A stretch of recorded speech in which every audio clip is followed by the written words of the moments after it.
Njoo. Unapoitwa na kamanda unakaza miguu. Au miebo mizito. Miebo mizito. Vipi kamanda? Fresh vipi? Wewe dogo, mimi mbona humu sikuelewi. Kwa sababu mimi nikikaa na kuonaona tu unapita pita. Sinakuwa yani sikuelewi kwa sababu humu mtoni mimi nadumisha ulinzi. Hizi ni rasilimali zetu tulizopewa na Mungu. Kama ukiangalia hivi majiwe nini kila kitu. Ushaelewa? Sasa kuna muda mimi nikipita kwenye vidimbwi hivi naviona vidagaa vimekufa. Hapo vile vidagaa mvili na maana tafsiri yake kuna dawa mnaweka vidagaa vinakufa. Nyinyi wa Ruguru sijui mna matatizo gani jamani. Kingine unakuta kibwawa kimekaa hivi. Jitu linaoga humo linakunya na mtoni. Sio unacheka? Usiteke mdogo wangu wewe Mnyamtoni. Hapana kaka, mimi labda nikuelezee tu maisha yangu, mimi uhalisia maisha yangu. Yaani mimi kaka, leo uponiita nimeona kama nimeitwa na makamu wa rais. Yaani kaka, mimi napenda sana kazi yako ya ugambo wa kijiji. Ndio. Yaani wewe yani kama rais uko mjini na mimi nataka niwe na kazi kama yako. Bado unafanyaje mdogo wako?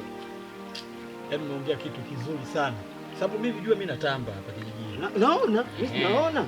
Unasikiaga afande Sam Rasta? Ndio mimi. Sasa napataje kuwa kama wewe na mimi mdogo wako? Yaani mimi umeona nini? Nikipita huko mgawani kama kwa kina mama Fatuma pale, sio yule mama Zai, sijui pale, mimi nakula bure. Yaani naanzia huko juu milimani, mimi nashuka mpaka nikifika bondeni pale, anjia shiba nani nimevimbirwa kabisa kwa sababu mimi nakula bure, mimi si mtimuaji. Mimi kazi yangu natibua. Umeona hii ndonge?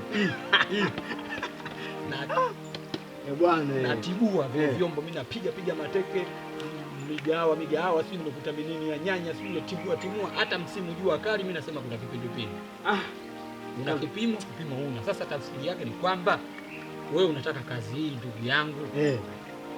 Una hela?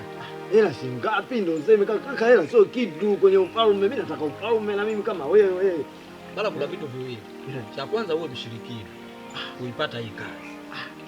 Kama ushirikina uwezi, tumia pesa kwangu mimi. Sasa pesa shilingi ngapi kaka? Wewe niambie shilingi ngapi pesa? Pesa sio kitu. Jinyonge mwenyewe. Wewe unataka kumwona mchinjaji anajichinja mwenyewe kaka? Wewe sema bwana shilingi fulani. Wahehe wanajinyonga wenyewe. Mpaka kuna muda mimi nawazaga. Yaani inakuaje? Kwa sababu Mungu ninajiuliza. Au wahehe wale mbona wenzao hawajinyongi? Kwa sababu muhehe ukifikiria sana, mwehe ndugu yake chatu.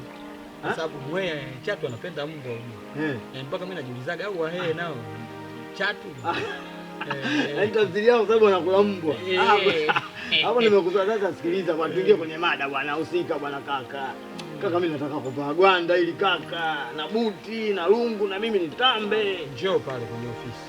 Wewe lete hiyo 50. Nimemaliza kaka. Mimi naenda nyumbani naenda kuchukulia hiyo pesa. Nenda. Kaka nashukuru sana kaka. Haina shida dogo. Ila wewe dogo, nikikukuta siku mtoni unafanya maajabu kabla hujawa mgambo.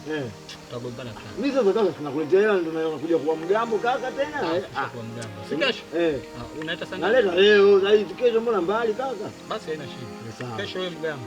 Asante kaka yangu. Mgambo Sudi. Kwa jina Sudi. Kaka asante sana, tashukuru bwana.